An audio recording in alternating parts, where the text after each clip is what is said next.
거기 걸레질 제대로 못해? 뭐 하는 거야? 내가 닦는 바닥이 내 건물이야. 알겠어? 아무도 없는 아침 건물 복도에서 날카로운 목소리가 울려 퍼졌습니다. 형은 움찔하며 고개를 숙였고 손에 쥔 걸레가 떨렸습니다. 그 모습을 한 여자가 보고 있었습니다. 구부정한 허리, 오래된 외투, 그리고 예전에는 누구보다 꼿꼿했던 어머니였습니다. 형은 어색하게 웃으며 말했습니다. 죄송합니다. 바로 다시 닦겠습니다. 하지만 건물주는 한 번 더 비웃음 섞인 말을 뱉었습니다. 아, 그래서 배운 게 없는 사람은 안 된다니까. 요즘 청소부 수준이 이래? 그 말이 떨어지고 어머니가 아주 작은 목소리로 중얼거렸습니다. 우리 애는 그런 말 들어야 할 만큼 부족한 애가 아닌데. 하지만 건물주는 들리지도 않는다는 듯 유유히 고급차에 올라탔습니다. 그날 저녁 형은 아무렇지 않은 척했지만 그 모습을 지켜본 한 사람은 다르게 느꼈습니다. 바로 형의 동생 준호였습니다. 형보다 6살 어리고 지금은 작은 인테리어 회사를 운영하는 사람. 늘 형을 존경했지만 표현은 서툴렀습니다. 어머니가 이야기를 건네자 준호의 얼굴이 굳어졌습니다. 형이요? 그 인간한테 그런 말을 들었다고요? 어머니는 급히 말렸습니다. 준호야, 내 형은 그냥 조용히 넘어가고 싶어 하는 거야. 내가 나서면 일이 커져. 알겠니? 하지만 준호의 눈빛은 이미 흔들리고 있었습니다. 그리고 그는 물었습니다. 엄마, 그 건물주 이름이 뭐예요? 준호는 그날 밤 잠을 이루지 못했습니다. 형의 얼굴이 계속 떠올랐습니다. 항상 자신을 먼저 챙기고 밥을 먹을 때도 고기는 늘 동생 그릇에 먼저 올려주던 형. 대학 등록금을 못 내 고민하던 준호에게 아무렇지 않은 듯 통장을 건네던 형. 나는 괜찮아. 내가 공부 잘하는 게 나한테 더 큰 선물이야 라고 말하던 형의 목소리가 귓가에 맴돌았습니다. 준호는 천장을 바라보며 생각했습니다. 형은 언제나 참고 견디는 사람이었습니다. 아무리 힘들어도 티를 내지 않았고 아무리 아파도 걱정시킬까봐 웃었습니다. 하지만 이번만큼은 달랐습니다. 준호는 형이 받은 모욕을 그냥 넘길 수 없었습니다. 다음 날 아침 준호는 회사에 가지 않고 형이 일하는 건물로 향했습니다. 멀리서 형의 모습이 보였습니다. 새벽 5시부터 복도를 닦고 계단을 쓸고 있는 형. 등이 굽은 것 같았고 손은 거칠어 보였습니다. 준호의 가슴이 먹먹해졌습니다. 준호는 건물관리사무소에 들어가 건물주의 연락처를 알아냈습니다. 인테리어 업체 대표라는 명함을 내밀자 직원은 쉽게 정보를 알려줬습니다. 윤영석, 38살, 부동산 투자로 성공한 젊은 건물주. 준호는 그에게 직접 전화를 걸었습니다. 여보세요, 윤영석 씨시죠? 저는 인테리어 업체를 운영하는 김준호라고 합니다. 건물 리모델링 건으로 상담을 하고 싶은데 한번 뵐 수 있을까요? 형석은 흔쾌히 승낙했습니다. 건물 투자에 관심이 많은 그는 리모델링 이야기라면 언제든 환영이었습니다. 이틀 후 둘은 강남의 한 카페에서 만났습니다. 형석은 여유로운 표정으로 커피를 마시고 있었습니다. 명품 시계, 고급 양복, 자신감 넘치는 태도. 준호는 그 앞에 앉으며 억지로 미소를 지었습니다. 먼저 연락 없이 찾아와 죄송합니다. 저 윤영석 씨 맞으시죠? 형석은 고개도 제대로 들지 않은 채 대답했습니다. 맞는데? 누군데? 준호는 잠시 숨을 고르고 말을 이었습니다. 그날 청소하던 남자에게 모욕을 하셨다고 들었습니다. 형석은 피식 웃었습니다. 아, 그 사람? 그 정도 말도 못 듣나? 요즘 사람들 진짜 유리 멘탈이라니까. 그 청소부 너 친척이야? 준호는 숨을 깊게 들이쉬었습니다. 형입니다. 형석의 표정이 살짝 굳었지만 이내 다시 비웃음으로 돌아갔습니다. 그래서 사과라도 받아가려고 온 거야?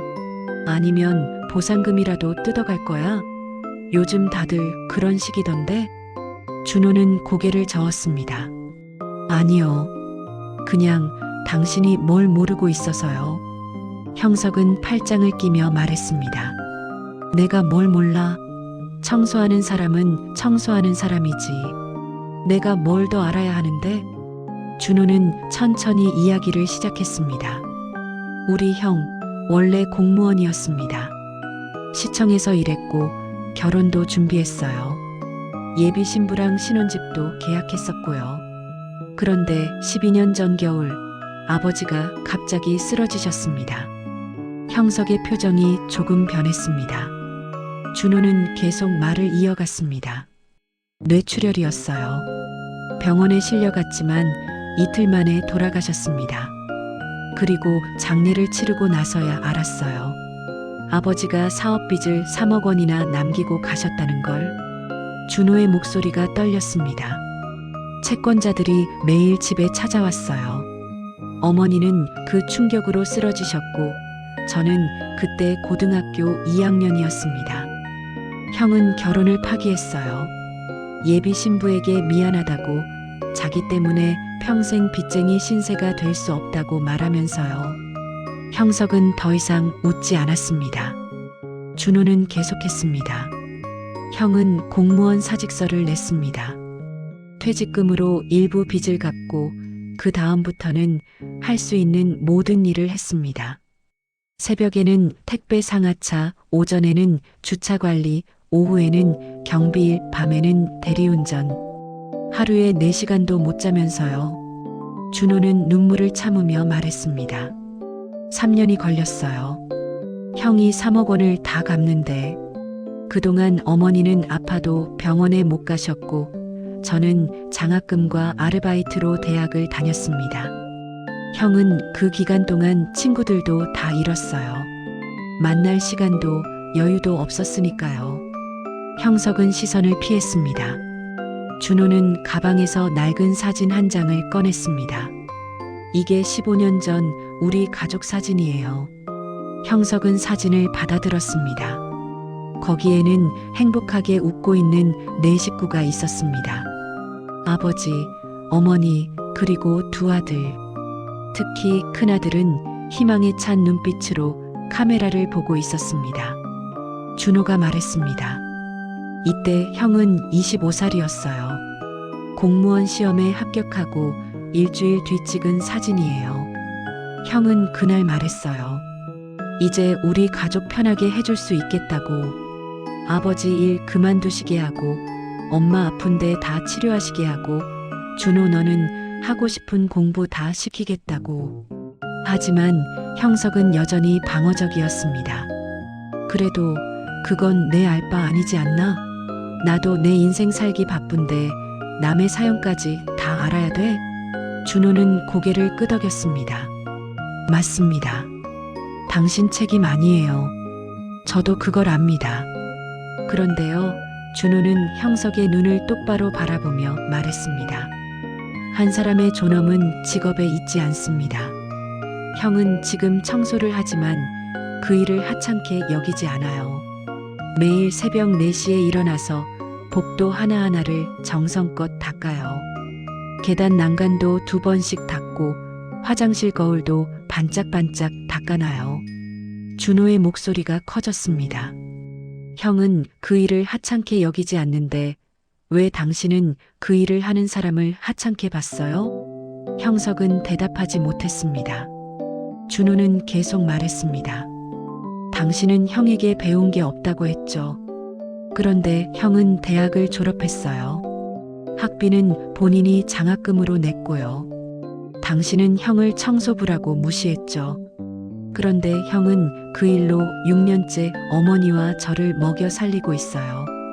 빚을 다 갚고도 동생 결혼 자금까지 모아놨어요. 그게 부끄러운 일인가요? 한심한 일인가요? 형석은 점점 숨이 막혀왔습니다. 준호는 마지막으로 말했습니다.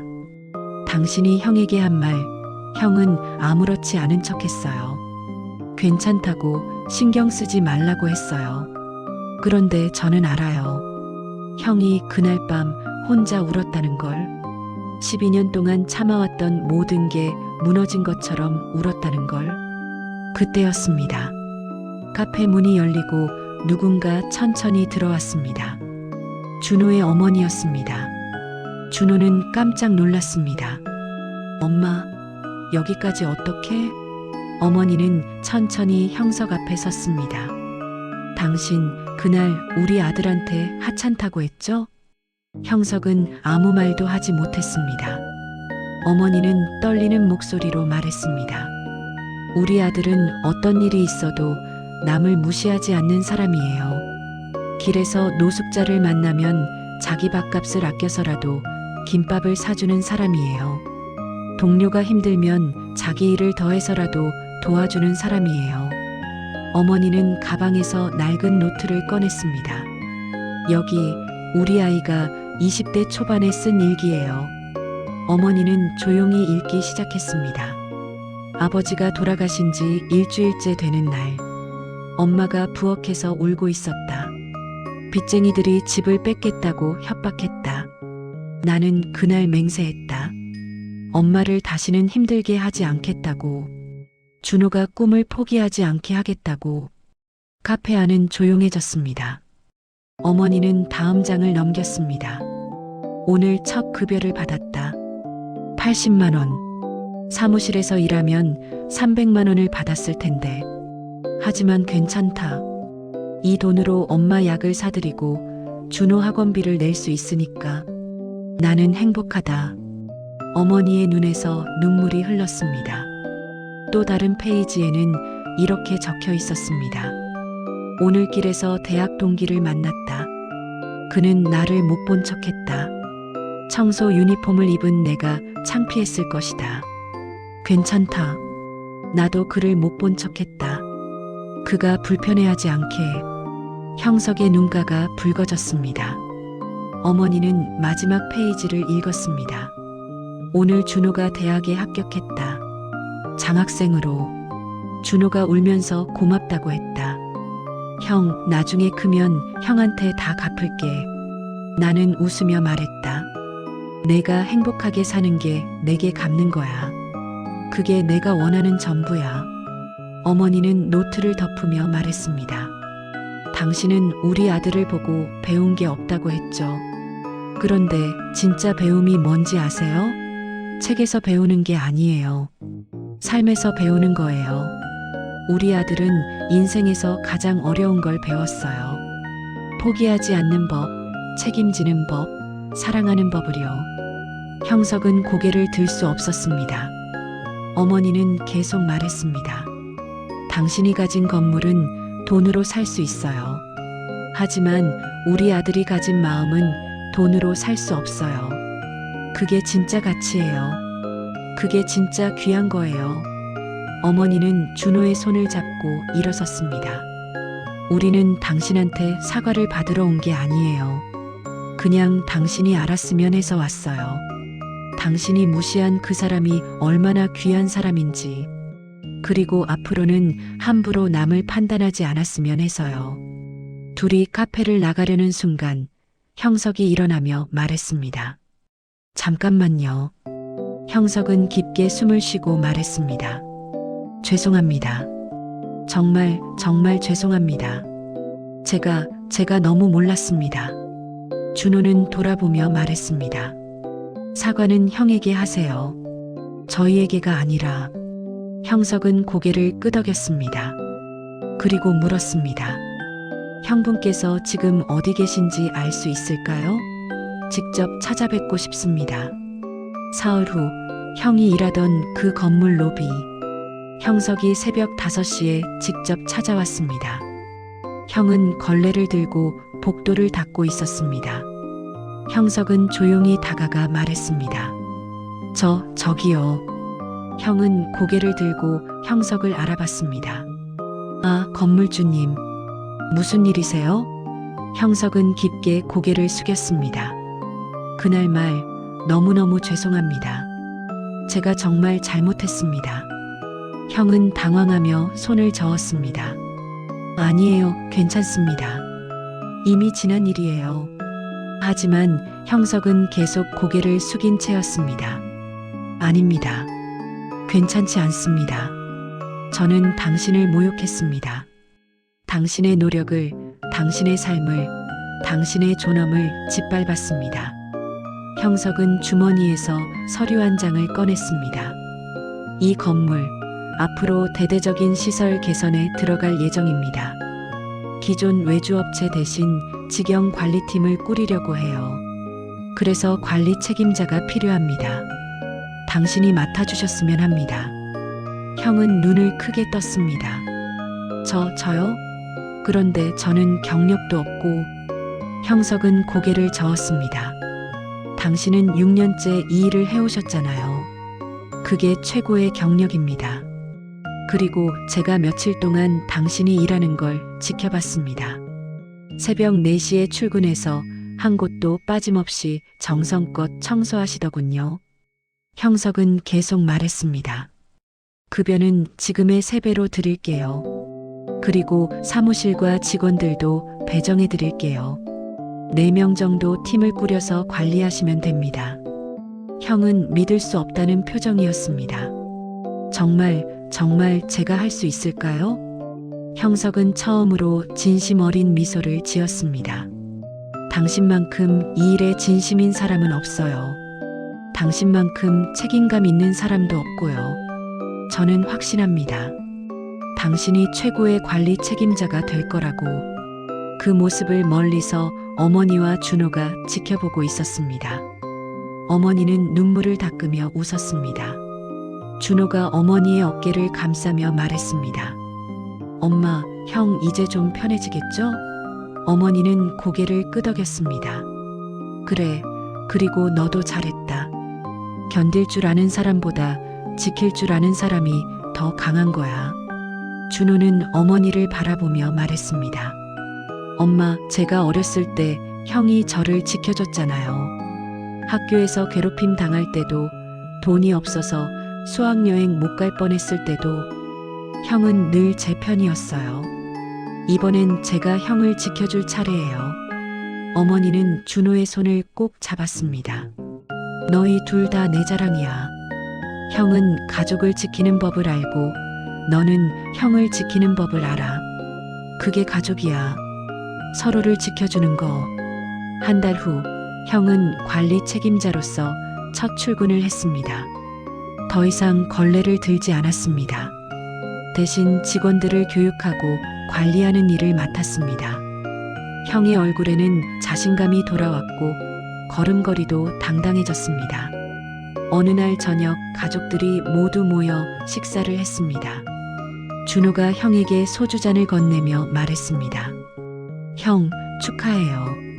형은 잔을 받으며 웃었습니다. 고마워, 준호야. 내가 아니었으면 난 평생 그렇게 살았을 거야. 준호는 고개를 저었습니다. 아니에요, 형. 형은 어차피 일어섰을 거예요. 저는 그냥 조금 일찍 손을 내민 것뿐이에요. 형의 힘은 형 안에 있었어요. 형은 동생을 바라보며 눈시울이 붉어졌습니다. 어머니가 두 아들을 바라보며 말했습니다. 너희 아버지가 보면 정말 자랑스러워 하실 거야. 형은 가족을 위해 자신을 희생했고 준호는 형을 위해 용기를 냈어. 이게 진짜 가족이야. 그날 밤 준호는 형에게 편지를 썼습니다. 형, 평생 말 못했던 걸 오늘 쓸게요. 형은 제 영웅이었어요. 어렸을 때부터 지금까지. 형이 힘들어하는 모습을 보면서도 제가 아무것도 못해준 게 너무 미안했어요. 그래서 이번만큼은 꼭 형을 지키고 싶었어요. 편지는 이렇게 이어졌습니다.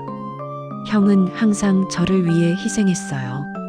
제 학비를 위해 형 꿈을 포기했고, 제가 편하게 공부하라고 형은 밤낮으로 일했어요. 그런 형이 모욕당하는 걸 보고 가만히 있을 수 없었어요. 형이 저를 지켜준 것처럼 저도 형을 지키고 싶었어요. 다음 날 아침 형은 편지를 읽고 한참을 울었습니다. 그리고 준호를 꼭 안아주었습니다. 고마워, 동생아. 너 같은 동생이 있어서 형은 정말 행복해. 두 형제는 그렇게 서로를 보듬으며 웃었습니다. 6개월이 흘렀습니다. 형의 팀은 건물 관리에서 최고의 평가를 받았습니다. 형석은 형에게 더 큰 책임을 맡겼고 형은 그 기대에 부응했습니다. 어느새 형은 5개 건물의 총괄 관리자가 되었습니다.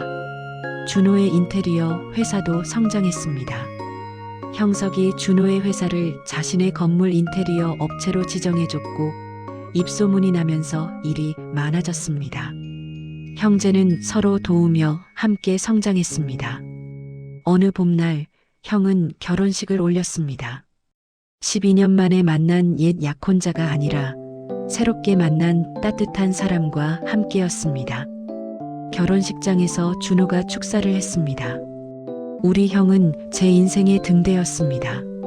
어둠 속에서도 길을 잃지 않게 빛을 비춰준 사람.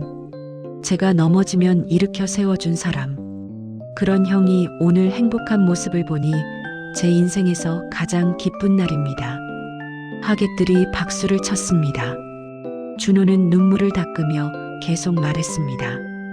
형, 앞으로는 형도 행복할 자격이 있어요. 평생 남을 위해 살았으니까 이제는 형을 위해 사세요. 형의 행복이 저의 행복이에요. 신부가 눈물을 흘렸고 형도 눈가를 붉혔습니다. 어머니는 자리에서 조용히 고개를 끄덕이며 웃고 있었습니다.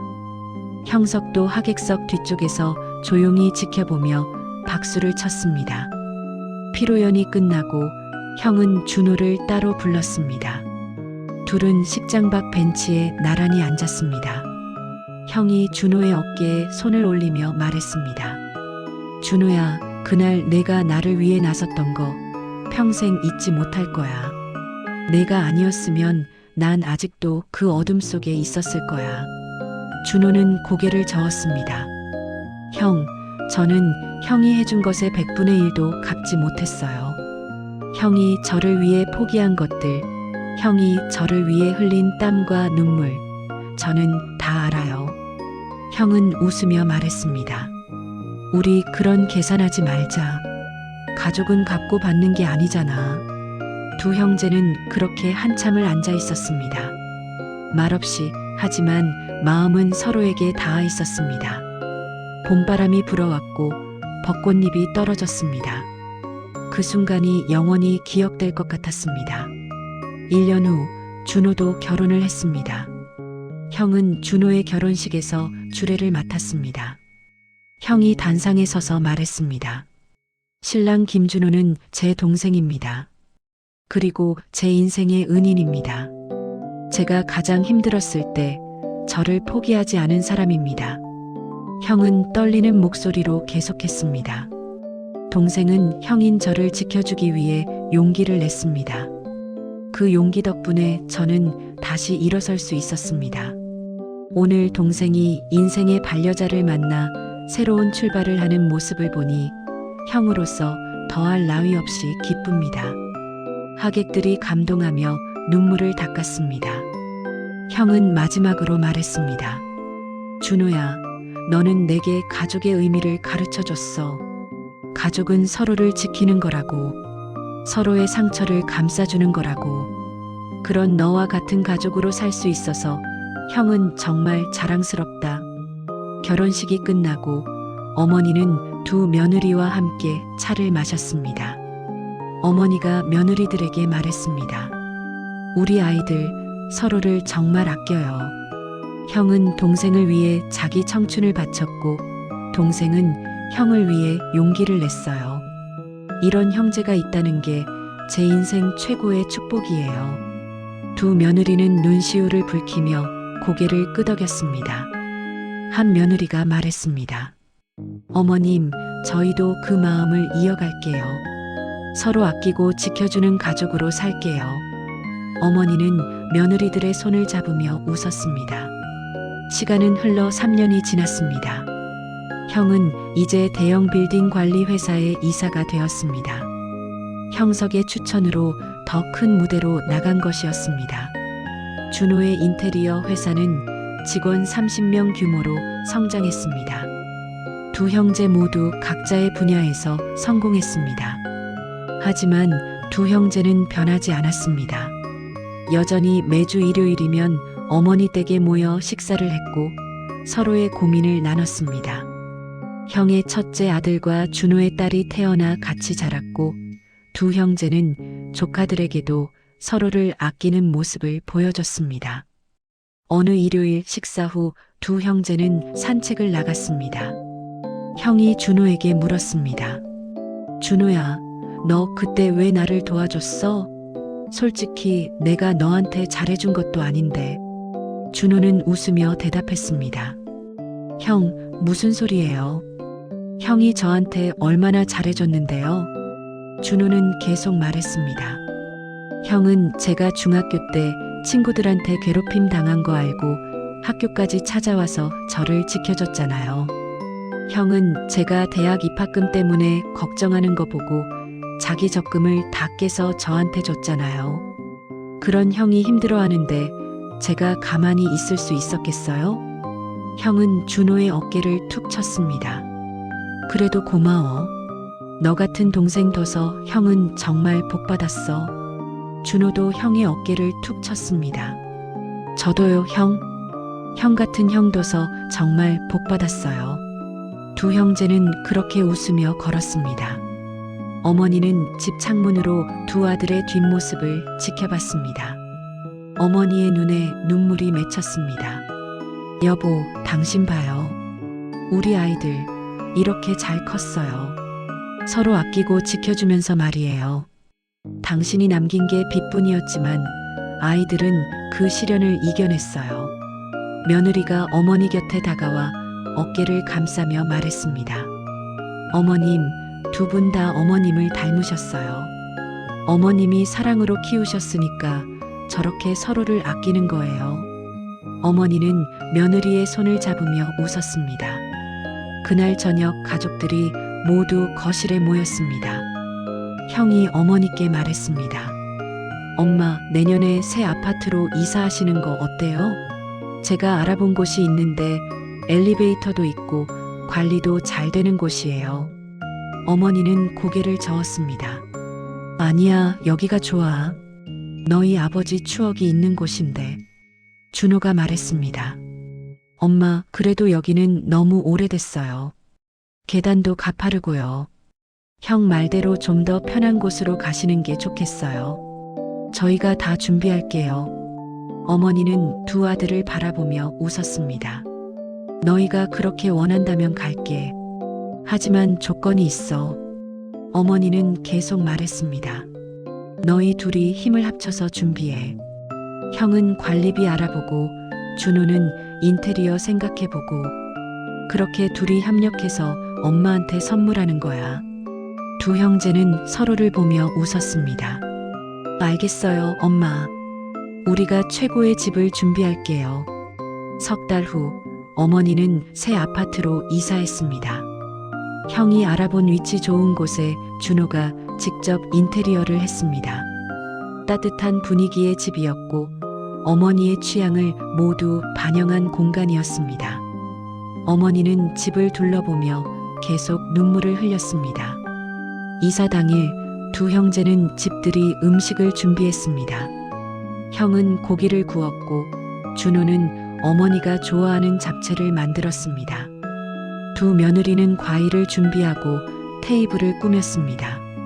조카들은 신이 나서 새 집을 뛰어다녔습니다. 저녁 식사 중 형석도 축하 선물을 들고 찾아왔습니다. 어머니, 축하드립니다. 제가 작은 선물을 준비했어요. 그는 꽃다발과 함께 백화점 상품권을 건넸습니다. 어머니는 고개를 숙이며 감사를 표했습니다. 어머니는 형석에게 말했습니다. 사장님, 우리 큰아들 잘 챙겨주셔서 정말 감사해요. 형석은 손을 저었습니다. 아니에요, 어머님. 오히려 제가 좋은 사람을 만나서 감사하죠. 형 씨 덕분에 제 회사 관리 시스템이 훨씬 좋아졌어요. 그리고 무엇보다 그분을 통해 제가 사람을 대하는 법을 배웠어요. 형석은 형과 준호를 바라보며 말했습니다. 두 분을 보면서 진짜 가족이 뭔지 알게 됐어요. 서로를 지키고 아끼는 것. 그게 진짜 부자인 거더라고요. 저도 제 가족들한테 그렇게 하려고 노력하고 있습니다. 준호가 웃으며 말했습니다. 사장님도 변하셨네요. 좋은 의미로요. 형석은 쑥스럽게 웃었습니다. 여러분 덕분입니다. 특히 준호 씨, 그날 당신이 한 말이 제 인생을 바꿨어요. 한 사람의 존엄은 직업에 있지 않다는 말. 그 말을 평생 잊지 못할 것 같아요. 준호는 고개를 숙였습니다. 제가 한 말이 도움이 됐다니 다행이네요. 식사가 끝나고 어머니가 두 아들을 발코니로 불렀습니다. 셋은 나란히 서서 밤하늘을 바라봤습니다. 어머니가 조용히 말했습니다. 너희 아버지한테 오늘 보고해야겠다. 우리 아이들이 이렇게 훌륭하게 자랐다고, 서로 아끼고 돕는 형제가 됐다고. 형이 어머니의 어깨를 감싸며 말했습니다. 엄마, 우리가 이렇게 될 수 있었던 건 다 엄마 덕분이에요. 엄마가 사랑으로 키워주셨으니까요.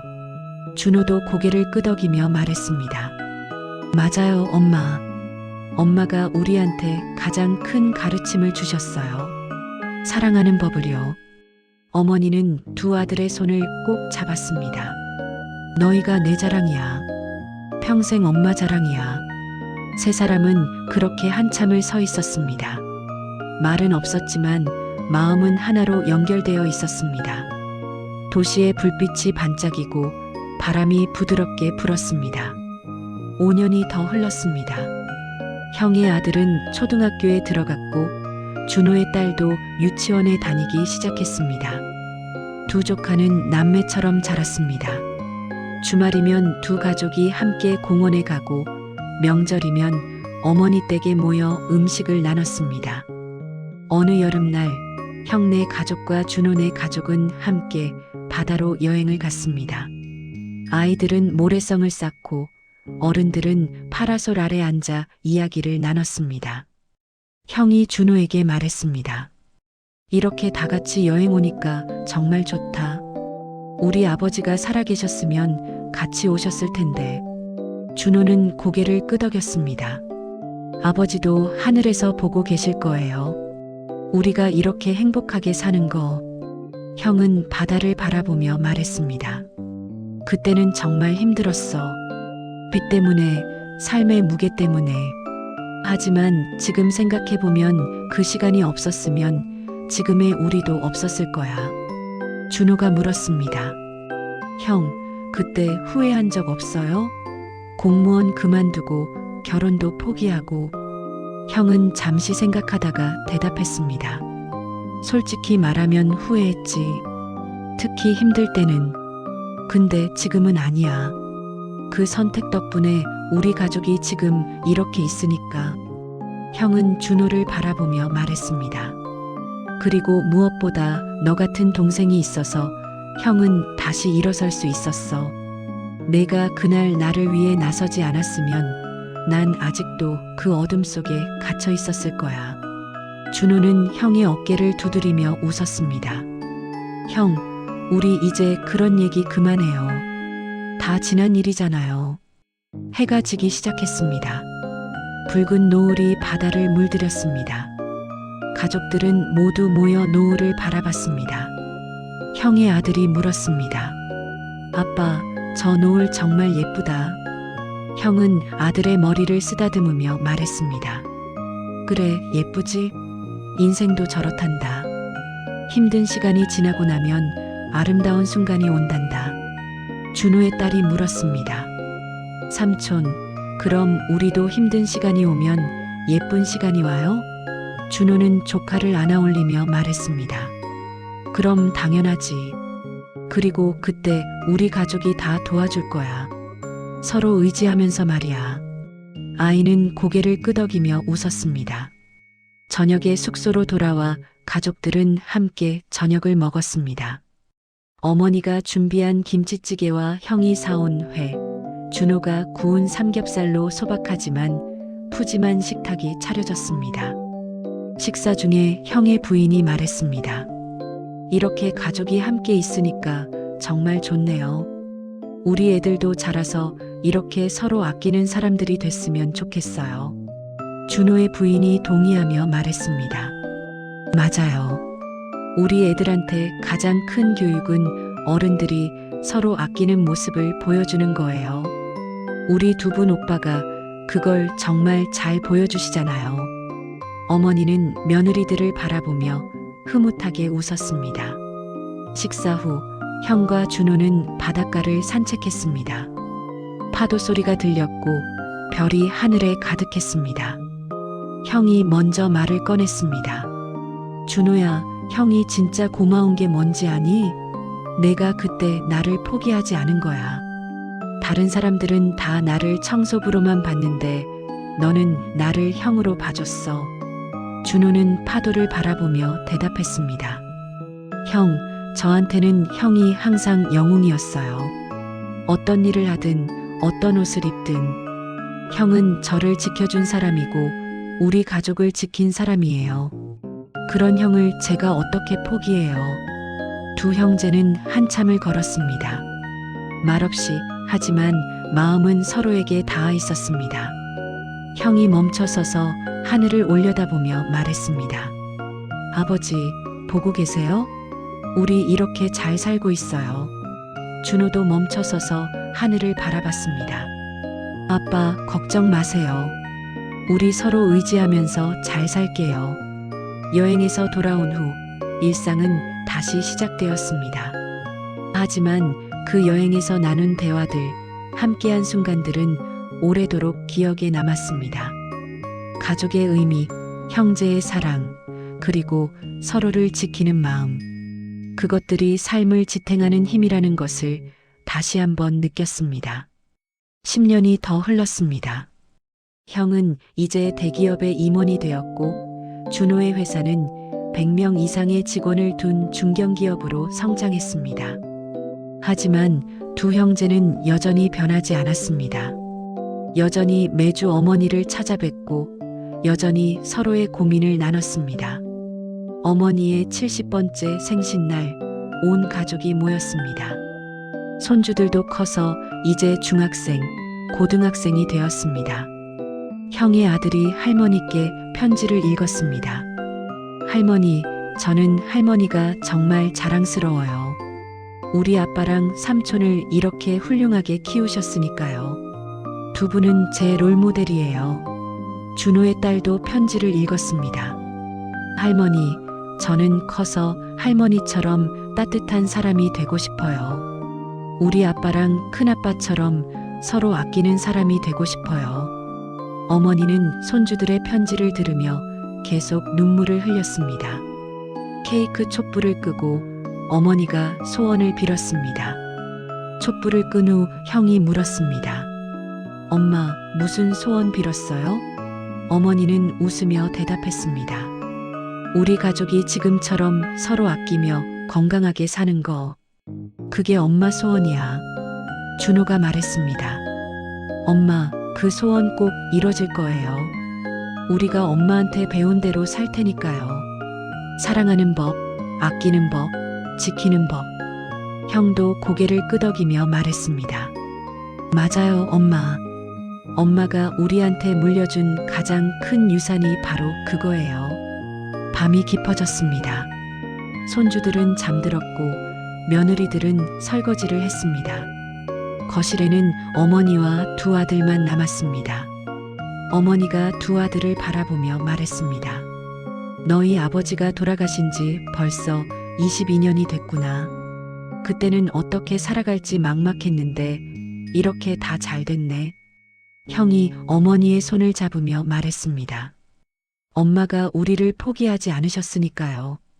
엄마가 우리한테 희망을 주셨으니까 우리가 이렇게 살 수 있었어요. 준호도 어머니의 다른 손을 잡으며 말했습니다. 엄마가 우리한테 사랑을 가르쳐 주셨으니까요. 그 사랑으로 우리가 여기까지 온 거예요. 어머니는 두 아들의 손을 꼭 잡으며 눈물을 흘렸습니다. 고마워, 너희 둘 다. 엄마 아들로 태어나줘서. 세 사람은 그렇게 한참을 손을 잡고 앉아 있었습니다. 시계 초침 소리만 조용히 들렸습니다. 하지만 그 침묵은 따뜻했습니다. 사랑으로 가득한 침묵이었습니다.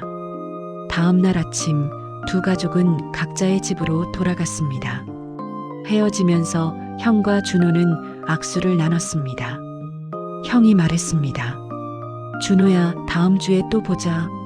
준호가 웃으며 대답했습니다. 당연하죠, 형. 매주 보는 거 이제 우리 전통이잖아요. 차에 타서 가는 길, 형의 아들이 아버지에게 물었습니다. 아빠랑 삼촌은 왜 그렇게 사이가 좋아요? 형은 백미러로 아들을 보며 대답했습니다. 우리가 서로를 지켜줬으니까. 힘들 때 서로 의지했으니까. 아들이 다시 물었습니다. 저도 그렇게 할 수 있을까요? 형은 웃으며 말했습니다. 물론이지. 내가 누군가를 진심으로 아끼고 그 사람이 힘들 때 옆에 있어준다면 말이야. 그게 진짜 관계야. 아들은 고개를 끄덕이며 창밖을 바라봤습니다. 같은 시각 준호의 차 안에서도 비슷한 대화가 오갔습니다. 딸이 물었습니다. 아빠, 큰아빠랑 아빠는 왜 그렇게 친해요? 준호는 운전하면서 대답했습니다. 우리가 서로를 사랑하니까. 그리고 서로를 존중하니까. 딸이 다시 물었습니다. 존중이 뭐예요? 준호는 잠시 생각하다가 말했습니다.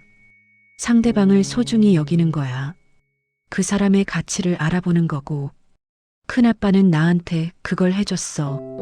내가 형을 지키려고 할 때 형도 나를 믿어줬고. 딸은 고개를 끄덕이며 말했습니다. 저도 그런 사람이 되고 싶어요. 준호는 백미러로 딸을 보며 웃었습니다. 넌 이미 그런 사람이야. 친구들한테 항상 친절하잖아. 그게 바로 존중하는 거야. 딸은 환하게 웃었습니다. 준호는 그 모습을 보며 형에게 배운 것들을 딸에게도 전하고 있다는 생각에 뿌듯해졌습니다. 세월은 계속 흘렀습니다. 어머니는 80세가 되셨고 형과 준호는 50대 중반이 되었습니다. 손주들은 모두 대학을 졸업하고 사회생활을 시작했습니다. 형의 아들은 건축가가 되었고 준호의 딸은 사회복지사가 되었습니다. 어느 가을날 어머니가 갑자기 쓰러지셨습니다. 형과 준호는 급히 병원으로 달려갔습니다. 다행히 큰 병은 아니었지만 의사는 이제 건강관리를 철저히 해야 한다고 말했습니다. 두 형제는 어머니 곁을 지켰습니다. 병실에서 어머니가 눈을 뜨자 두 아들이 다가갔습니다. 엄마, 괜찮으세요? 형이 걱정스럽게 물었습니다. 어머니는 힘없이 웃으며 대답했습니다. 괜찮아. 엄마 아직 안 갈 거야. 너희 곁에 더 있어야지. 준호가 어머니의 손을 잡으며 말했습니다. 엄마, 무슨 소리세요? 엄마는 100세까지 사셔야 해요. 우리랑 손주들이랑 같이요. 어머니는 두 아들의 손을 꼭 잡았습니다. 그래, 그래야지. 너희가 이렇게 잘 살고 있는데 엄마가 어딜 가. 며칠 후 어머니는 퇴원하셨습니다. 하지만 그 사건 이후 두 형제는 더 자주 어머니를 찾아뵙기로 했습니다. 주말뿐만 아니라 평일에도 번갈아 가며 어머니를 돌봤습니다. 형은 월요일과 수요일, 준호는 화요일과 목요일에 어머니를 찾아뵀습니다. 어느 날 어머니가 두 아들에게 말했습니다. 너희 둘 때문에 엄마가 너무 바빠. 매일 누가 오니까. 하지만 그 말투에는 행복이 묻어났습니다. 형이 웃으며 말했습니다. 엄마가 우리를 키울 때는 하루도 안 쉬셨잖아요. 이제 우리가 엄마를 돌볼 차례예요. 준호도 말했습니다. 맞아요, 엄마. 엄마는 우리한테 평생을 주셨어요. 이제는 우리가 엄마한테 드릴 차례예요. 어머니는 두 아들을 번갈아 보며 눈물을 글썽였습니다. 너희 정말 엄마 자랑이야. 어머니의 목소리는 떨렸지만 행복으로 가득했습니다. 몇 년 후 형의 회사에서 큰 프로젝트가 시작되었습니다. 대형 복합 건물 관리 사업이었습니다. 형은 자연스럽게 준호의 회사에 인테리어를 맡겼습니다. 이미 여러 번 협력한 경험이 있었지만 이번 프로젝트는 규모가 달랐습니다. 준호는 최선을 다해 작업했습니다. 밤낮으로 현장을 뛰어다니며 세심하게 챙겼습니다. 형도 관리 측면에서 철저하게 준비했습니다. 두 형제의 호흡은 완벽했습니다. 프로젝트는 예상보다 빨리 그리고 완벽하게 마무리되었습니다. 준공식 날 건물주와 투자자들이 모두 만족해했습니다. 한 투자자가 형에게 말했습니다. 이사님, 정말 훌륭한 작업이었습니다. 특히 인테리어 업체와의 협업이 인상적이었어요. 어떻게 이렇게 완벽한 호흡을 맞추셨어요? 형은 웃으며 대답했습니다. 그 업체 대표가 제 동생이거든요. 우리는 20년 넘게 서로를 믿고 의지해 왔어요. 그게 이번 프로젝트에도 그대로 나타난 거죠. 투자자는 감탄하며 말했습니다. 형제가 함께 일한다는 게 쉽지 않은데 두 분은 정말 특별하시네요. 준호가 다가와 형의 어깨를 두드리며 말했습니다. 형 덕분이에요. 형이 저를 믿어주셨으니까 제가 최선을 다할 수 있었어요. 형도 준호의 어깨를 두드렸습니다. 아니야, 내가 실력이 있으니까 내가 안심하고 맡긴 거지. 두 형제는 그렇게 서로를 지켜세우며 웃었습니다. 그날 저녁 두 형제는 오랜만에 단둘이 술을 마셨습니다. 조용한 포장마차에 앉아 소주잔을 기울였습니다. 형이 먼저 말을 꺼냈습니다. 준호야, 우리 정말 멀리 왔다. 25년 전만 해도 상상도 못했던 곳까지. 준호는 고개를 끄덕였습니다. 맞아요, 형. 그때는 내일이 어떻게 될지도 몰랐는데. 근데 지금 생각해보면 그 힘든 시간들이 우리를 더 단단하게 만든 것 같아요. 형은 소주잔을 들며 말했습니다. 그리고 우리를 더 가깝게 만들었지. 두 사람은 잔을 부딪혔습니다. 준호가 말했습니다. 형은 제 인생의 영웅이에요. 예전에도, 지금도, 앞으로도. 형은 쑥스럽게 웃었습니다. 무슨 영웅? 나도 내 덕분에 다시 일어섰는걸. 준호는 진지하게 말했습니다. 아니에요, 형. 형은 스스로 일어섰어요. 저는 그냥 형 옆에 있었을 뿐이에요. 형은 잠시 말없이 술을 마셨습니다. 그리고 조용히 말했습니다. 그날 내가 나한테 찾아왔을 때 나는 처음으로 내가 혼자가 아니라는 걸 느꼈어. 누군가 나를 지켜주려 한다는 걸 느꼈지. 그게 나한테 얼마나 큰 힘이 됐는지 너는 몰라. 준호의 눈시울이 붉어졌습니다. 형도 저를 평생 지켜줬잖아요. 제가 힘들 때마다 형이 옆에 있었어요. 그런 형을 제가 어떻게 혼자 두겠어요? 두 형제는 더 이상 말하지 않았습니다.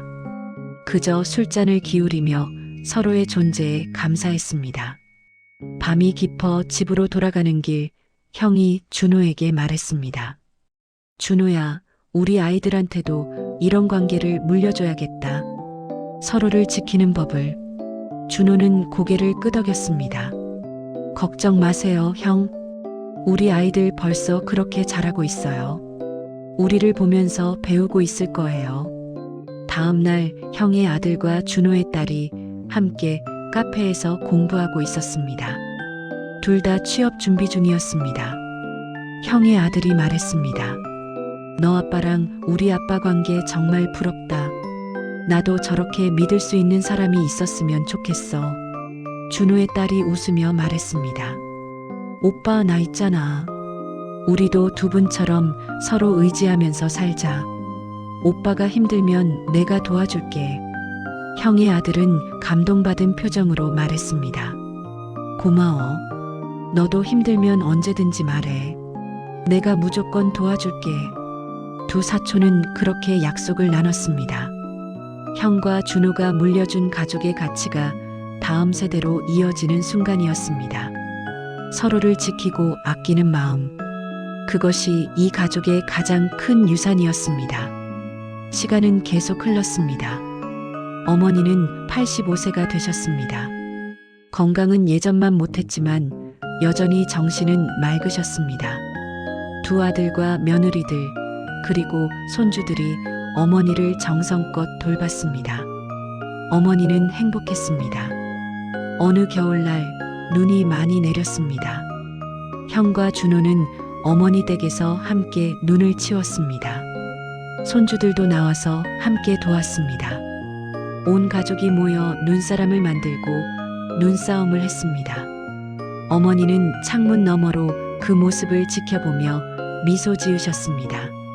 눈을 다 치우고 집 안으로 들어오자 어머니가 따뜻한 식혜를 준비해 두셨습니다. 모두 둘러앉아 식혜를 마시며 이야기를 나눴습니다. 형의 아들이 말했습니다. 할머니, 이렇게 온 가족이 모이니까 정말 좋아요. 할머니 덕분이에요. 어머니는 손자의 머리를 쓰다듬으며 말했습니다. 아니야. 너희 아빠들 덕분이지. 두 분이 서로 아끼면서 이런 가족을 만든 거야. 준호의 딸이 말했습니다. 할머니, 저희도 두 분처럼 살 거예요. 서로 돕고 지키면서요. 어머니는 손녀를 꼭 안으며 말했습니다. 그래, 그렇게 해라. 가족은 서로를 지키는 거야. 돈보다 명예보다 소중한 게 가족이야. 모두 고개를 끄덕였습니다. 그 순간 온 집안이 따뜻한 사랑으로 가득 찼습니다. 저녁이 되어 식사 준비를 했습니다. 형은 고기를 굽고 준호는 김치찌개를 끓였습니다. 며느리들은 반찬을 준비하고 손주들은 테이블을 차렸습니다. 모두가 각자의 역할을 하며 협력했습니다. 이것이 이 가족의 모습이었습니다. 식사 중에 형이 어머니께 말했습니다. 엄마, 내년에 우리 가족 여행 가는 거 어때요? 제주도나 강원도로요. 어머니는 고개를 끄덕였습니다. 좋지. 너희만 괜찮으면 엄마는 언제든 좋아. 준호가 말했습니다. 당연히 가야죠. 온 가족이 함께요. 손주들이 환호했습니다. 형의 아들이 말했습니다. 제가 일정 짤게요. 할머니 편하신 시기로요. 준호의 딸도 말했습니다. 저는 숙소 알아볼게요. 할머니 편한 곳으로요. 어머니는 손주들의 모습을 보며 행복하게 웃었습니다. 식사가 끝나고 설거지를 하는 동안 형과 준호는 거실에 앉아 창밖을 바라봤습니다. 여전히 눈이 내리고 있었습니다. 형이 조용히 말했습니다. 우리 참 복받았다. 준호가 물었습니다. 뭐가요? 형이 대답했습니다. 이렇게 가족이 있다는 것, 서로를 사랑한다는 것. 준호는 고개를 끄덕였습니다. 정말 그래요. 이게 진짜 행복인 것 같아요. 돈 많이 버는 것도 좋지만 이렇게 가족과 함께 있는 게 진짜 행복이에요. 형이 말했습니다. 맞아. 우리가 힘들 때 버틸 수 있었던 것도 가족이 있었기 때문이야. 두 형제는 한참을 그렇게 앉아 있었습니다. 말은 없었지만 마음은 하나였습니다. 그들은 지난 30년을 돌아봤습니다. 힘들었던 순간들, 행복했던 순간들, 그리고 서로를 지켜준 순간들. 모든 것이 지금 이 순간을 위한 여정이었다는 생각이 들었습니다. 어머니가 거실로 나오셔서 두 아들 사이에 앉으셨습니다. 뭘 그렇게 생각해? 형이 대답했습니다. 그냥 우리 가족 이야기요. 우리가 어떻게 여기까지 왔는지. 어머니는 두 아들의 손을 잡으며 말했습니다. 너희 둘이 서로 의지했으니까 여기까지 온 거야. 준호가 말했습니다. 엄마가 우리한테 사랑을 가르쳐 주셨으니까요. 어머니는 고개를 저었습니다. 아니야. 사랑은 내가 가르쳐 준 게 아니야. 너희가 스스로 배운 거야. 서로를 아끼면서 형이 말했습니다.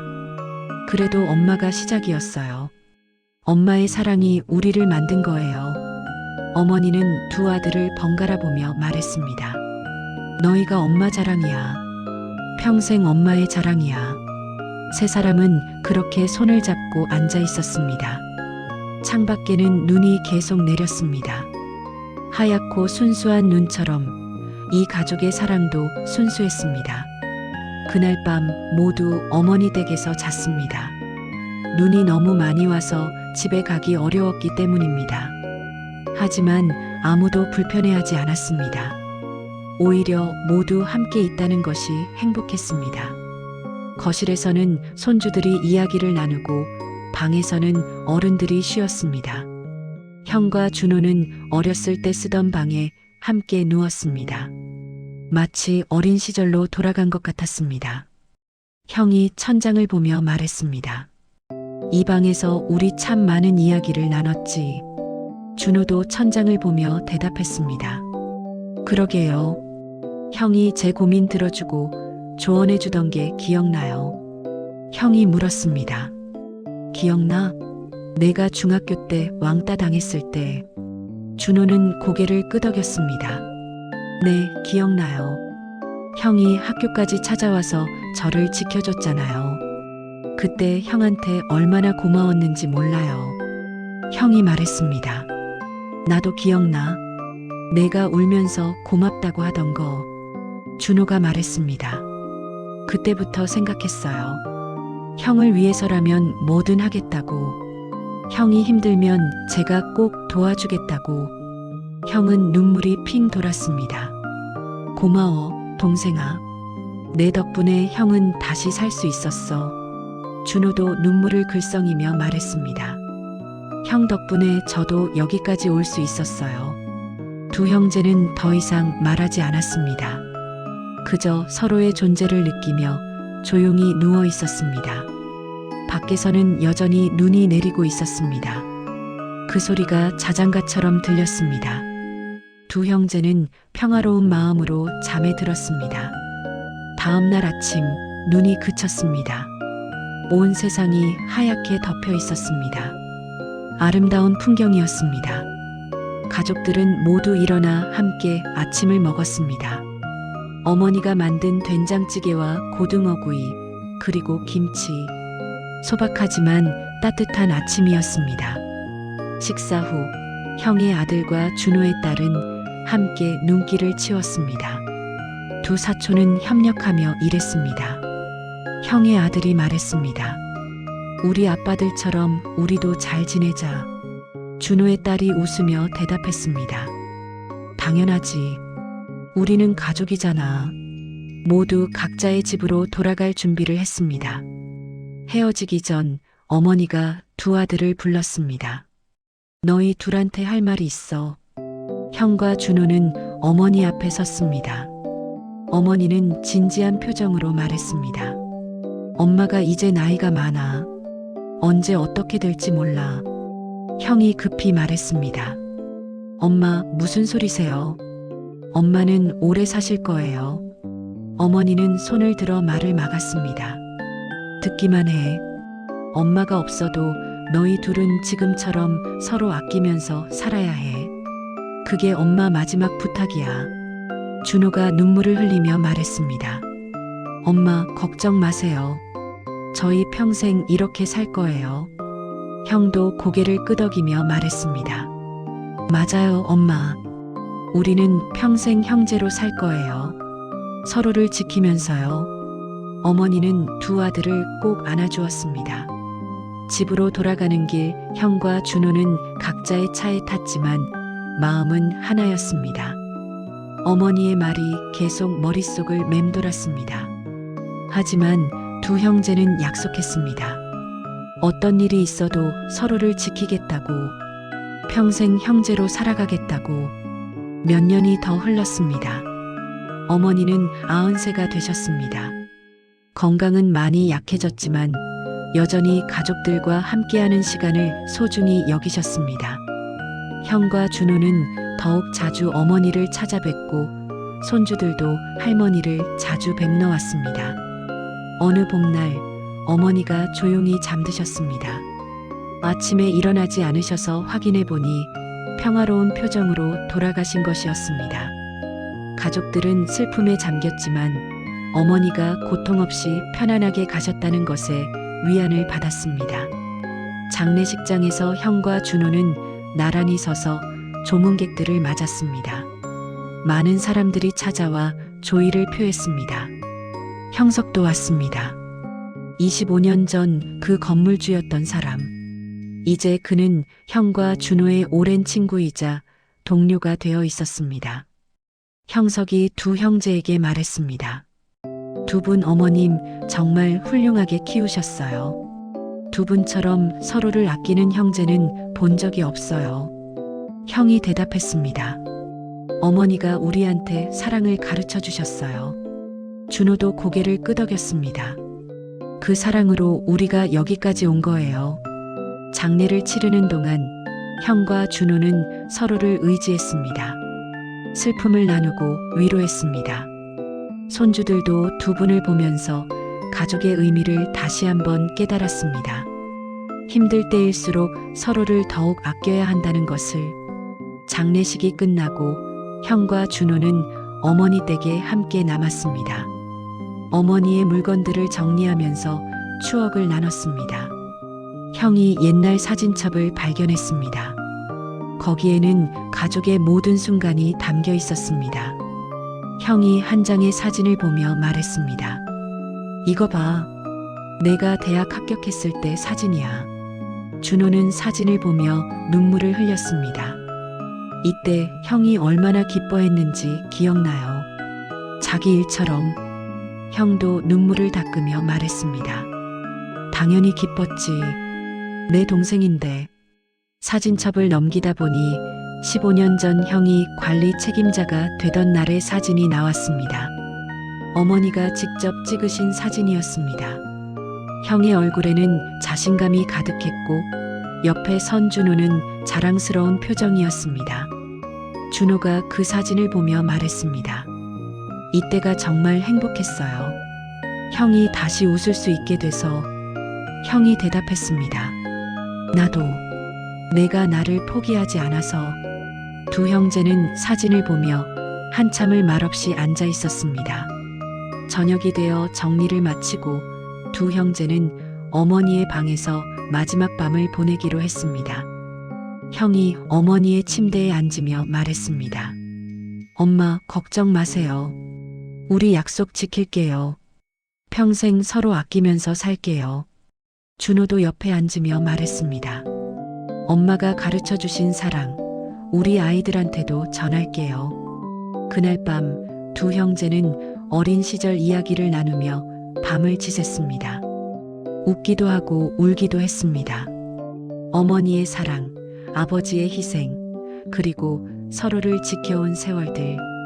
모든 것이 소중한 추억이었습니다. 다음 날 아침 어머니 댁을 정리하고 나오면서 형이 준호에게 말했습니다. 엄마는 가셨지만 엄마가 남긴 것은 영원히 우리와 함께 할 거야.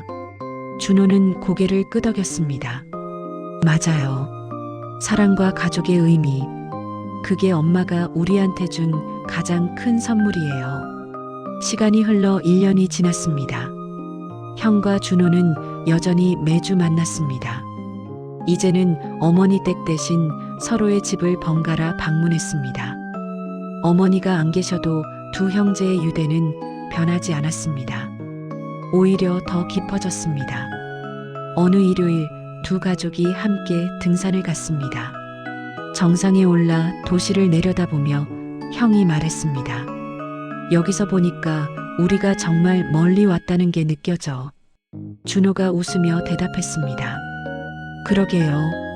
30년 전에는 상상도 못했을 거예요. 형의 아들이 다가와 물었습니다. 아빠는 인생에서 가장 중요한 게 뭐라고 생각해요? 형은 준호를 보며 대답했습니다. 가족이야. 서로를 아끼고 지키는 것. 그게 진짜 행복이야. 준호의 딸도 물었습니다. 아빠도 그렇게 생각해요?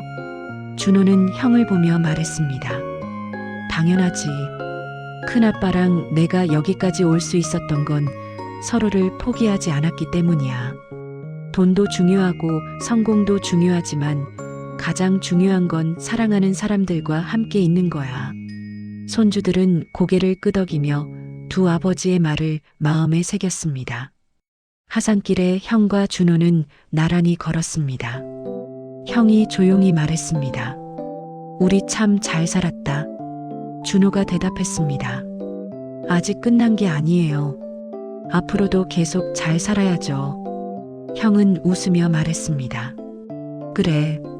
우리 100살까지 건강하게 살자. 그로부터 다시 5년이 흘렀습니다. 형은 60세가 되어 은퇴를 했고 준호는 회사를 아들에게 물려줄 준비를 하고 있었습니다. 손주들은 모두 결혼을 했고 증손주들이 태어나기 시작했습니다. 가족은 계속 커져갔습니다. 어느 추석날 온 가족이 모였습니다. 40명이 넘는 대가족이 되었습니다. 형과 준호는 가족들을 바라보며 흐뭇해했습니다. 형이 말했습니다. 우리 가족이 이렇게 컸네. 준호가 대답했습니다. 다 형 덕분이에요. 형이 포기하지 않았으니까. 형은 고개를 저었습니다. 아니야. 내가 나를 지켜줬으니까. 준호도 고개를 저었습니다. 아니에요. 우리가 서로를 지켜줬으니까요. 두 형제는 웃으며 서로를 바라봤습니다. 그들의 눈에는 35년의 세월이 담겨 있었습니다. 식사 후 형의 손자가 모두를 대표해 말했습니다. 할아버지, 큰할아버지, 두 분 덕분에 우리 가족이 이렇게 행복해요.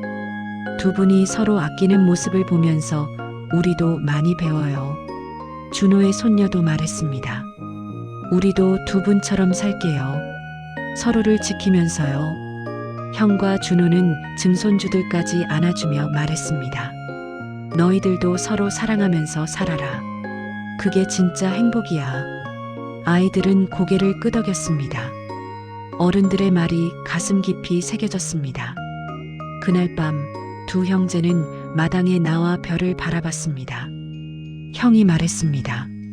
엄마 아빠가 보고 계실까? 준호가 대답했습니다. 당연히 보고 계시죠. 우리가 이렇게 잘 사는 거. 형은 하늘을 향해 조용히 말했습니다. 엄마 아빠 걱정 마세요. 우리 잘 살고 있어요. 준호도 하늘을 향해 말했습니다. 엄마가 가르쳐 주신 대로 살고 있어요. 서로 아끼면서요. 두 형제는 그렇게 한참을 하늘을 바라봤습니다. 별이 반짝였고 바람이 불었습니다. 마치 부모님이 대답하는 것 같았습니다. 다시 10년이 흘렀습니다. 형과 준호는 모두 70대가 되었습니다.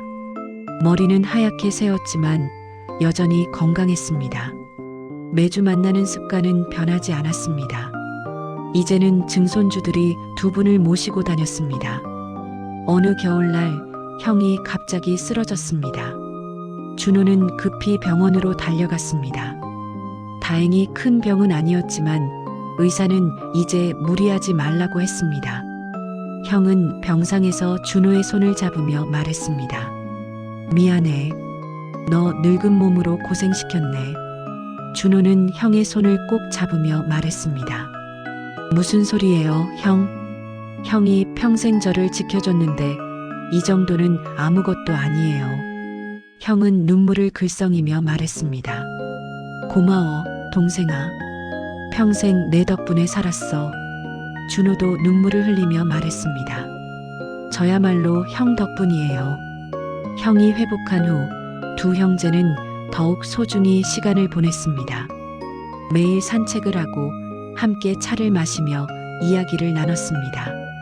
50년 넘게 함께한 세월을 돌아보며 감사했습니다. 서로에게 그리고 함께한 모든 순간에. 어느 봄날 두 형제는 아버지 산소를 찾았습니다. 오랜만에 찾은 산소는 깨끗하게 정돈되어 있었습니다. 손주들이 미리 와서 관리를 해놓은 것이었습니다. 형과 준호는 아버지 앞에 무릎을 꿇고 절을 했습니다. 형이 말했습니다. 아버지, 우리 잘 살고 있어요.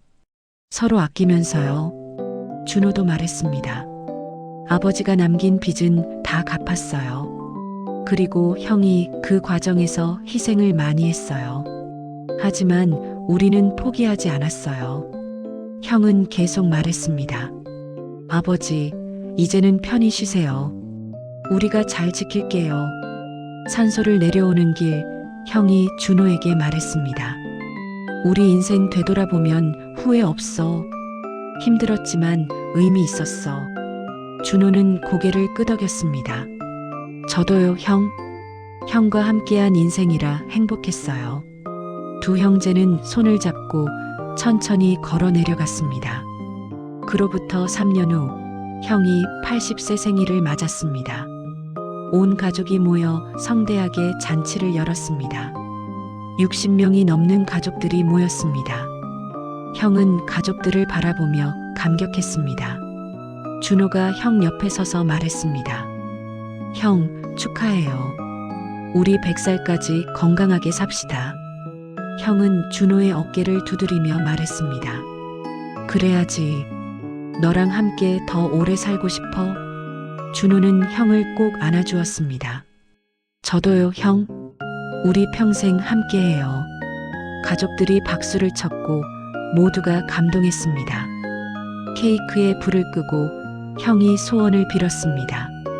불을 끈 후 증손자가 물었습니다. 할아버지, 무슨 소원 빌었어요? 형은 가족들을 돌아보며 말했습니다. 우리 가족이 영원히 서로 사랑하며 사는 거. 그게 할아버지 소원이야. 준호가 말했습니다. 그 소원 꼭 이뤄질 거예요. 우리가 형한테 배운 대로 살 테니까요. 형의 아들이 말했습니다. 아버지, 삼촌, 두 분이 보여주신 형제애를 우리도 이어갈게요. 준호의 딸도 말했습니다. 우리 모두 서로를 지키며 살게요. 잔치가 끝나고 형과 준호는 단둘이 앉았습니다. 형이 조용히 말했습니다. 우리 참 멀리 왔다. 청소하던 그 시절부터. 준호는 고개를 끄덕였습니다. 그때가 있었기에 지금이 있는 거예요. 형은 준호의 손을 잡으며 말했습니다. 평생 고마웠어. 동생아. 준호도 형의 손을 꼭 잡으며 말했습니다. 저야말로요, 형. 형은 제 인생의 영웅이었어요. 두 형제는 그렇게 손을 잡고 앉아 있었습니다. 50년 넘게 함께한 세월이 그들의 손 안에 담겨 있었습니다. 세월은 계속 흘렀습니다. 형과 준호는 80대 중반이 되었습니다.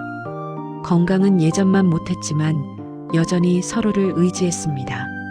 매일 전화를 하고 일주일에 한 번은 꼭 만났습니다. 손주들이 모시고 다녔지만 두 형제의 유대는 변함이 없었습니다. 어느 가을날 두 형제는 공원 벤치에 앉아 낙엽을 바라봤습니다. 형이 말했습니다. 인생이 낙엽 같아. 떨어질 때가 되면 떨어지는 거지. 준호는 웃으며 말했습니다. 하지만 낙엽도 땅을 비옥하게 만들잖아요. 우리도 후손들한테 좋은 걸음이 될 거예요. 형은 고개를 끄덕이며 말했습니다. 그래. 우리가 보여준 형제애가 우리 후손들한테 전해질 거야. 준호가 말했습니다. 벌써 전해지고 있어요. 손주들 보세요. 서로 얼마나 잘 도우는데요. 형은 흐뭇하게 웃었습니다.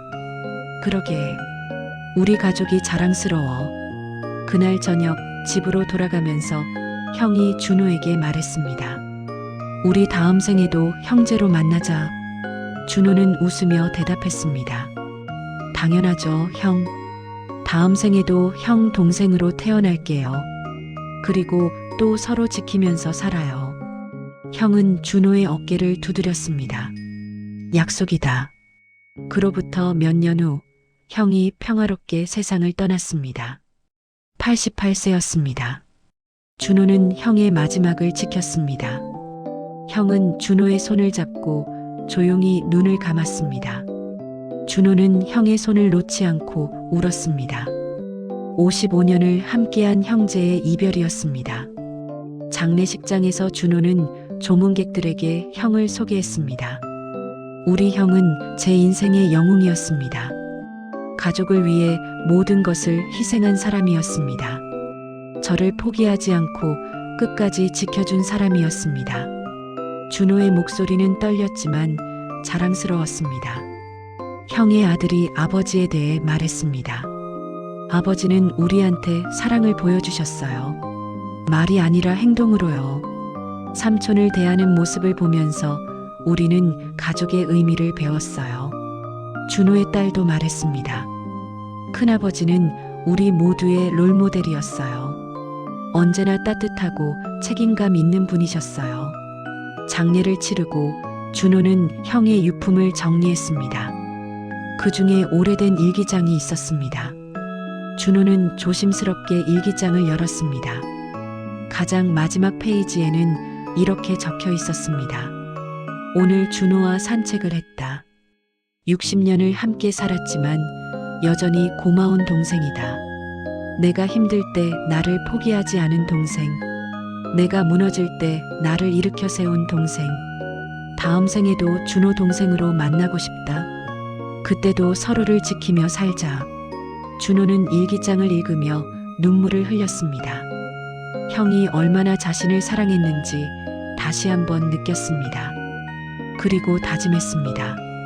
형이 보여준 사랑을 후손들에게 전하겠다고, 형의 유산을 지키겠다고. 형이 떠난 지 1년 후 준호는 가족들을 모아놓고 말했습니다. 여러분, 큰아버지가 우리에게 남긴 가장 큰 유산이 뭔지 아십니까? 돈도 아니고 명예도 아닙니다. 바로 서로를 사랑하는 마음입니다. 우리 그 마음을 영원히 이어갑시다. 가족들은 모두 고개를 끄덕였습니다. 형의 아들이 말했습니다. 삼촌, 걱정 마세요. 아버지가 보여주신 사랑, 삼촌이 보여주신 헌신, 우리가 다 기억하고 있어요. 그리고 우리 자식들한테도 전할게요. 준호는 조카를 꼭 안아주었습니다.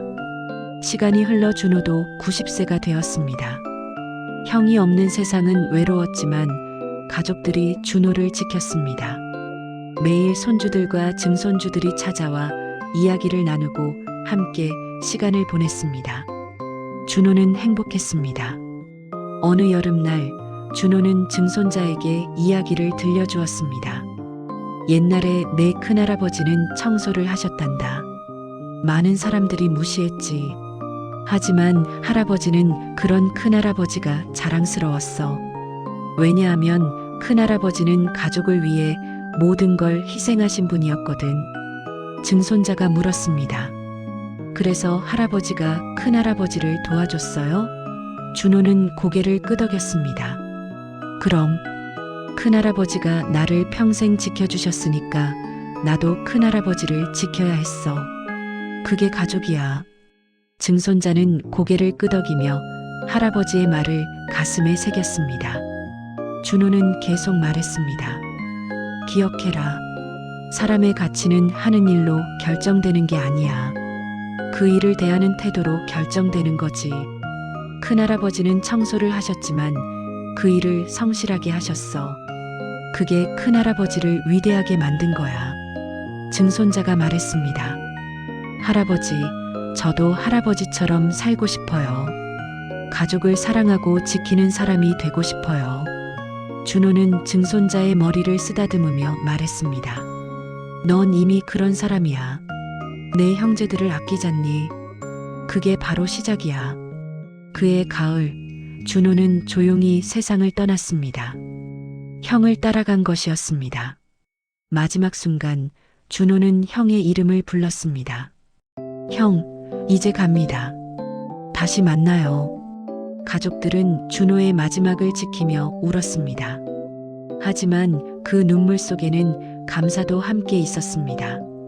준호의 장례식에서 많은 사람들이 조문을 왔습니다. 형석도 왔습니다. 이제 90대가 된 그는 지팡이를 짚고 천천히 걸어왔습니다. 그는 준호의 영정 앞에 서서 말했습니다. 준호 씨, 당신 덕분에 제 인생이 바뀌었습니다. 감사합니다. 준호의 딸이 조문객들에게 아버지를 소개했습니다. 아버지는 사랑을 실천한 분이었습니다. 큰아버지를 지켰고, 우리 가족을 지켰고, 모든 사람을 존중했습니다. 아버지가 남긴 유산은 사랑입니다. 우리는 그 사랑을 영원히 이어갈 것입니다. 장례를 치르고 두 형제의 자녀들은 함께 모였습니다. 형의 아들이 말했습니다. 우리 아버지와 삼촌이 보여준 형제에 우리가 이어갑시다. 준호의 딸이 대답했습니다. 당연하죠. 우리도 두 분처럼 서로를 아끼며 살아요. 두 가족은 그날 약속했습니다.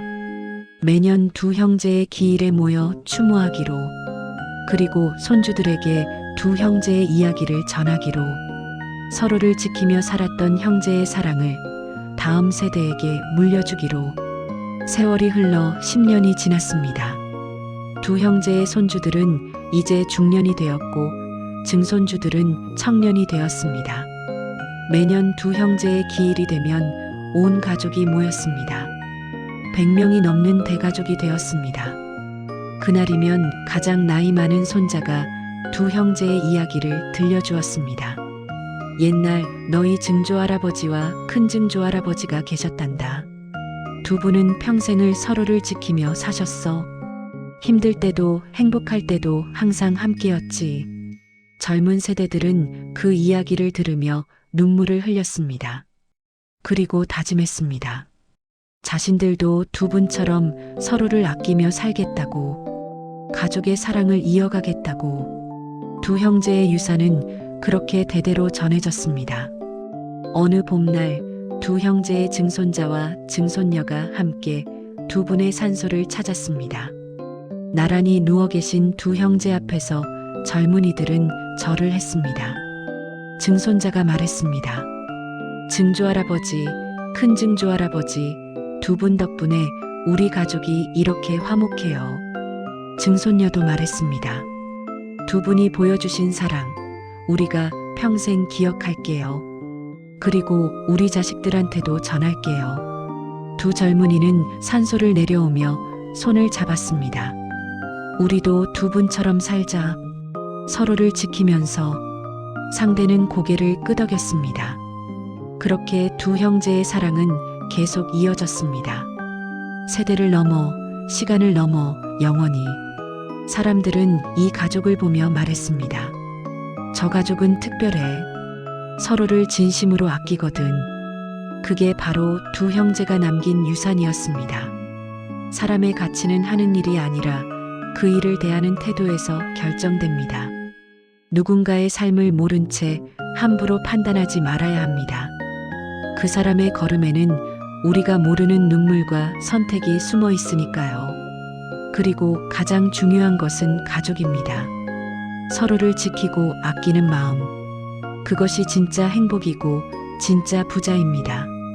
형과 준호가 보여준 것처럼 서로를 포기하지 않고 끝까지 함께한다면 어떤 어려움도 이겨낼 수 있습니다. 오늘도 어디선가 누군가는 힘들게 살아가고 있을 것입니다. 보이지 않는 곳에서 가족을 위해 희생하고 있을 것입니다. 그들을 함부로 판단하지 말고 존중해 주십시오. 그들에게도 형처럼 지켜야 할 가족이 있고 준호처럼 지키고 싶은 사람이 있습니다. 그리고 여러분에게도 형과 같은 사람이 있다면 준호처럼 그 사람을 지켜주십시오. 혼자 힘들어하게 내버려 두지 마십시오. 작은 관심, 작은 용기가 누군가의 인생을 바꿀 수 있습니다. 형이 다시 일어설 수 있었던 것은 준호가 옆에 있었기 때문입니다. 마지막으로 가족을 사랑하십시오. 당연하게 여기지 마십시오. 오늘 부모님께 전화 한 통, 형제에게 문자 한 줄이 내일을 바꿀 수 있습니다. 형과 준호가 평생 서로를 아낀 것처럼 여러분도 가족을 아껴주십시오. 돈은 다시 벌 수 있지만 시간은 되돌릴 수 없습니다. 명예는 회복할 수 있지만 사랑하는 사람과의 추억은 다시 만들 수 없습니다. 후회하기 전에, 너무 늦기 전에 지금 당장 사랑하는 사람에게 마음을 전하십시오. 형은 청소부였지만 가족의 영웅이었습니다. 준호는 성공한 사업가였지만 형의 든든한 동생이었습니다. 직업이 사람을 정의하는 것이 아닙니다. 마음이 사람을 정의합니다. 두 형제는 그것을 평생으로 증명했습니다. 지금 이 순간에도 누군가는 형처럼 묵묵히 가족을 위해 일하고 있을 것입니다. 누군가는 준호처럼 사랑하는 사람을 지키기 위해 용기를 내고 있을 것입니다. 그들 모두가 아름답습니다. 그들 모두가 존경받아 마땅합니다. 세상은 때때로 잔인합니다. 사람들은 겉모습만 보고 판단합니다. 하지만 진실은 깊은 곳에 있습니다. 형의 낡은 작업복 아래에는 가족을 향한 사랑이 있었고, 준호의 성공 뒤에는 형을 향한 감사가 있었습니다. 우리는 모두 각자의 이야기를 가지고 살아갑니다. 보이지 않는 상처, 말할 수 없는 아픔, 혼자 견뎌온 시간들. 그러니 서로에게 조금 더 친절합시다. 조금 더 이해합시다. 조금 더 사랑합시다. 형과 준호의 이야기는 끝났지만 그들이 남긴 메시지는 영원합니다. 서로를 지키십시오. 포기하지 마십시오. 사랑하십시오. 그것이 이 이야기가 전하고 싶은 가장 큰 메시지입니다. 당신의 가족을 안아주십시오. 당신이 사랑하는 사람에게 말해주십시오. 고맙다고, 사랑한다고. 그 말 한마디가 누군가에게는 살아갈 이유가 됩니다. 형에게 준호가 그랬던 것처럼 이 이야기를 듣고 있는 당신에게도 지켜야 할 사람이 있을 것입니다. 혹은 당신을 지켜줄 사람이 있을 것입니다. 그 관계를 소중히 하십시오. 오늘 하루도 내일도 평생토록. 형과 준호가 그랬던 것처럼 삶은 예측할 수 없습니다. 내일 무슨 일이 일어날지 아무도 모릅니다. 하지만 한 가지는 확실합니다. 사랑은 모든 것을 이겨냅니다. 형과 준호가 증명했듯이 진심 어린 사랑은 어떤 어려움도 극복하게 만듭니다. 지금 이 순간 당신 곁에 있는 사람을 바라보십시오. 그 사람이 얼마나 소중한지 기억하십시오. 그리고 말해주십시오. 고맙다고, 사랑한다고. 형과 준호처럼 평생 서로를 아끼며 살아가십시오. 세상에서 가장 큰 성공은 재산도 명예도 아닙니다. 사랑하는 사람과 함께 있는 것입니다. 형은 그것을 알았고 준호도 그것을 알았습니다. 그래서 그들은 진정으로 행복했습니다. 이 이야기가 당신의 마음에 작은 씨앗을 심기를 바랍니다. 사랑의 씨앗, 용기의 씨앗, 희망의 씨앗. 그 씨앗이 자라 당신의 삶을 아름답게 만들기를 바랍니다. 형과 준호의 사랑이 그랬던 것처럼 누군가를 판단하기 전에 생각하십시오. 그 사람에게도 이유가 있습니다. 그 사람에게도 이야기가 있습니다. 형석이 형을 다시 보게 된 것처럼 우리도 사람들을 새로운 눈으로 봐야 합니다. 가족은 선택이 아니라 축복입니다. 때로는 힘들고 때로는 버거울 수 있습니다. 하지만 가족만큼 소중한 것은 없습니다. 형과 준호가 평생을 통해 보여준 것처럼 말입니다. 오늘 하루 당신이 만나는 모든 사람에게 친절하십시오. 청소하는 분, 경비하시는 분, 배달하시는 분. 그들 모두 누군가의 형이고 누군가의 동생입니다. 그들 모두 존중받아 마땅합니다. 마지막으로 자신을 사랑하십시오. 형처럼 묵묵히 견디는 당신도, 준호처럼 용기 내는 당신도 모두 아름답습니다. 당신의 노력을, 당신의 희생을, 당신의 사랑을 스스로 인정해 주십시오. 형과 준호는 이제 하늘에서 함께 있을 것입니다. 다시 형제로 만나 영원히 함께 할 것입니다. 그들의 사랑은 끝나지 않았습니다. 이 이야기를 듣는 모든 사람의 가슴 속에서 계속 살아갈 것입니다. 당신도 누군가의 형이 되어 주십시오. 당신도 누군가의 준호가 되어 주십시오. 세상을 조금 더 따뜻하게 만드는 사람이 되십시오.